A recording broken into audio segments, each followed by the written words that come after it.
Hello, ladies and gentlemen. Welcome to episode 6 of Fijim India Mutual Fund presents Live Main Amend Adjust Adapt. This has been a series of high-powered panel discussions where we unravel many of the success mantras for the new normal in a post-COVID world. We've looked at various issues from leadership to what needs to be done.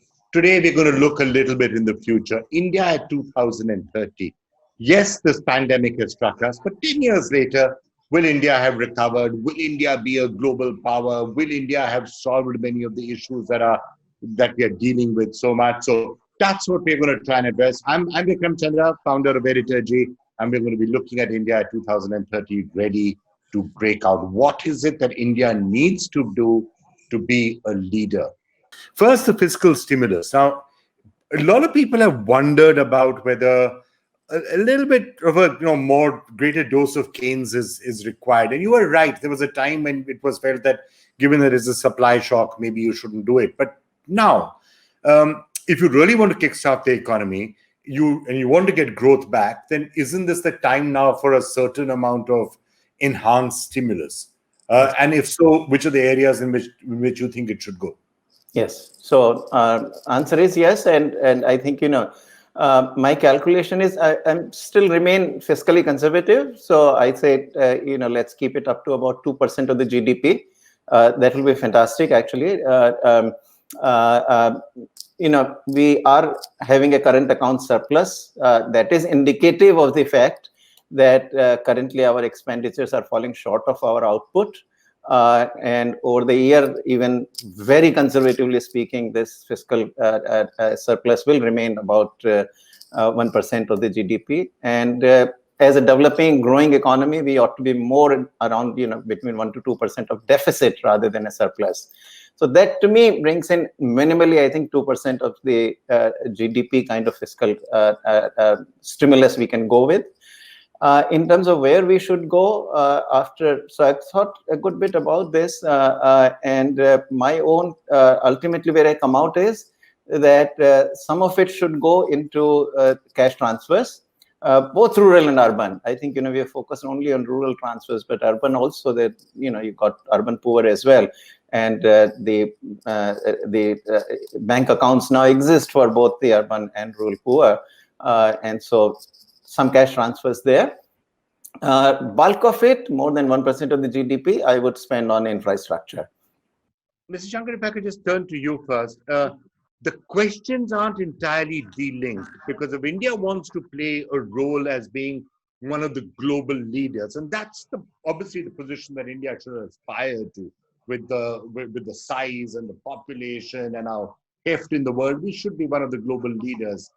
Do you think the entire question of where we rank in terms of economic strength is as important as military strength or anything else that we may be doing? Yes, if we look at this concept of power and the ability to influence and shape global developments, then you have to look at economic power, at technological capacity and innovation, and at military power, as well as demographics. So we have the demographics, but clearly in the global world, leadership follows achievement. And therefore for India, I think it's important to focus on achievement of our potential, and leadership will come with that. A little bit around what is it that takes, if India wants to break out by 2030 and have a position of leadership. Dr. Raghavan, what would be your sense? I mean, we've been hearing right now from Mr. Shankar about how economic strength and some of these other factors will be crucial. What do you think is required? Is it military power, economic power, all of the above? I would reorder the question. The aim of foreign policy is not to acquire geopolitical power or to move up in the power scale of the world. The aim of foreign policy is to create an enabling environment for your domestic development and your national development. And I think if this pandemic has taught us something, is that we do need to reprioritize how we approach certain fundamental issues, and principally look at public health, look at equity, and look at literacy and education. Because there is obviously a chicken and egg problem involved, whether you first develop your economy before you look at education, health, etc., or the other way around.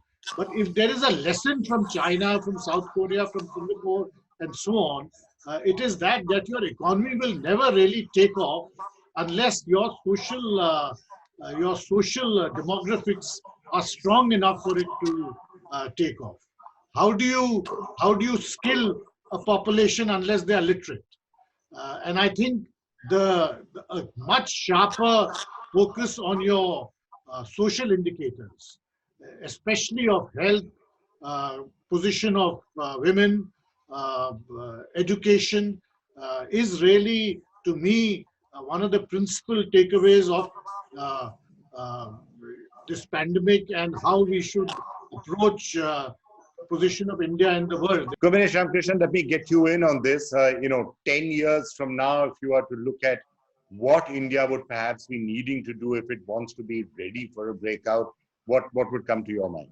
Sure. So I think, today, if you were to break up the economy, the Indian economy into, let's say, the broad constituents. So India is about a 2 to 2.5 trillion economy.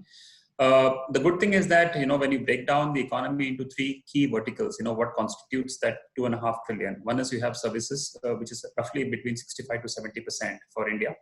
You have agriculture, which is a little over 10% of the GDP, and you have manufacturing, which is somewhere between 15 to 17%.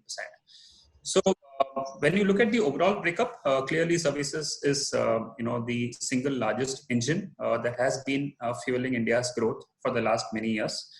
But the good thing is that we also have manufacturing and agriculture, and as we've seen, for instance, in this year, when manufacturing took a big knock, services took a big knock. It is really agriculture that is helping India probably do well in this current fiscal and probably even the year ahead. Rahul, when you're looking at India today and we're trying to forecast out a little bit till 2030, how do you see the landscape? Are you bearish, bullish, fantastic things are going to happen, terrible things are going to happen? What's your overall sense? So I think, I'm going to repeat something that a lot of people have said before me, and that India has a way of disappointing all the optimists and confounding all the pessimists. And I think we're in that middle zone. And at the moment, what it looks like to me is that we will stay there.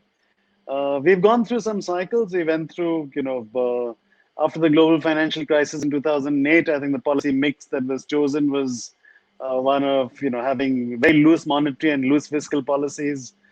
There was overspending, poor capital allocation. I think the governance architecture in our banking system also broke down. Whether it was made to break down or not is, I guess, a political question.